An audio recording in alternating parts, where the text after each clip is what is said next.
সালাম আলাইকুম, নমস্কাৰ, জয় হিন্দ, মাতুজি সালাম। ভাইসকল, বন্ধুসকল, ৰাইজসকল, আপোনালোকক এটা কথা কওঁ।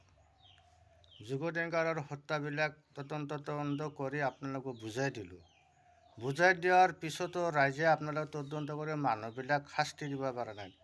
জেলত সোমাই দিলেতো একো নহয়, নে কিবা লাভ আছে? হেমন্তৰ হাত আছে, হেমন্তৰ নিজৰ ভাই, হেমন্ত নিজে এইটোত জড়িত আছে কাৰণত পুলিচ চুলিচবিলাক কৈছে গুৰুত্ব নিদিয়ে, আৰামত বহাই থৈছে জেলত। আৰামত বহাই থ'লে কি লাভ হ'ব? যিজন মানুহ সৎ মানুহ আছিল, ভাল মানুহ আছিল, সেই মানুহটোক মাৰিবলৈ যদি জীয়াই আছে, অসমটোত সেনেকৈয়ে চলিব। আপোনালোকে অসমীয়া হৈ পেলাই কি কৰিব পাৰিছে শোলাৰ গুটি? আজি যদি আমাৰ মুছলিম হ'লা হয়, ফাঁচি দিলা হয়।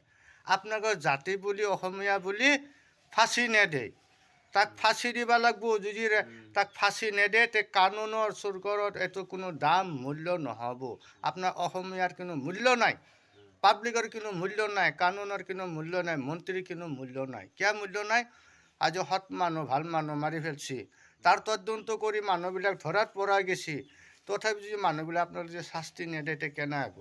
মই এইটো ৰাইজৰ লগত কওঁ, মন্ত্ৰীৰ লগত কওঁ, সকলো লোকক কওঁ, যুগতীকৰণ হত্যাৰ লগৰ মানুহবিলাক হত্যা হ'ব লাগে, ফাঁচি জৰুৰী কৰি ফাঁচি দিব লাগে। যদি ফাঁচি নেদেয়, তে ৰাইজে মিলি কিনি আপোনালোকে ৰাইজ এটাক ভৰি ধৰি কওক, আপোনালোকে ৰাইজে নিজে যায়, আপোনাৰ নিজে জেলৰ পৰা ওলাই পেলাই তাক হত্যা কৰক, মাৰি পেলাওক। কাৰণ ৰাইজৰ ওপৰত পুলিচ কানুন একো কৰিব নোৱাৰে। আমি ৰাইজ মস্ত ডাঙৰ ৰাইজ, যদি কানুনে যদি বিচাৰটো দিব নোৱাৰে, আমি ৰাইজে বিচাৰ কৰিব লাগে। এইটো মই জানো, এইটো মোৰ কথা। কাৰণ তেওঁৰ হত্যাকাৰীটো এইটো বিনা দোষত হ'ব নালাগে। জাতিৰ কোনো কথা নাই। মই এটা মুছলিম মানুহ, কিন্তু মোৰ আফচোচ লাগিছে। কিয় আফচোচ লাগিছে? সেনা কৰি মানুহক মাৰিব নাপায়। ভাল মানুহ আমাৰ অসমত হ'লে মাৰি পেলায়। কাৰণ কি? অসমীয়াত আমাৰ এনাম চুতীয়া মানে কিয় হৈছে? আমাৰ অসম কাম মানুহৰ এনাম বদমাছ, এনাম জহৰা মানুহ কিয় হৈছে? সেই মানুহৰ অতি সোনকালে তাৰ ব্যৱস্থা ল'ব লাগে, অতি সোনকালে তাক ফাঁচি দিব লাগে। নহ'লে কানুনৰ কোনো মূল্য নাই, পাব্লিকৰ কোনো আপোনালোকৰ মূল্য নাই।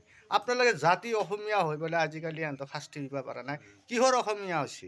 নিজৰ জাতিক নাতি মানুহ মানি ফেৰিছে, কেলা এতিয়া ল'ব পৰা নাই। ঐ, অত্যন্ত কৰিবলৈ শাস্তি লওক, তাক ইমাৰ্জেঞ্চি তাক ফাঁচি দিব লাগে। যিকেইটা মানুহ হত্যা কৰিছে, মই কৈছোঁ আপোনালোকে অতি সোনকালে ব্যৱস্থা লওক।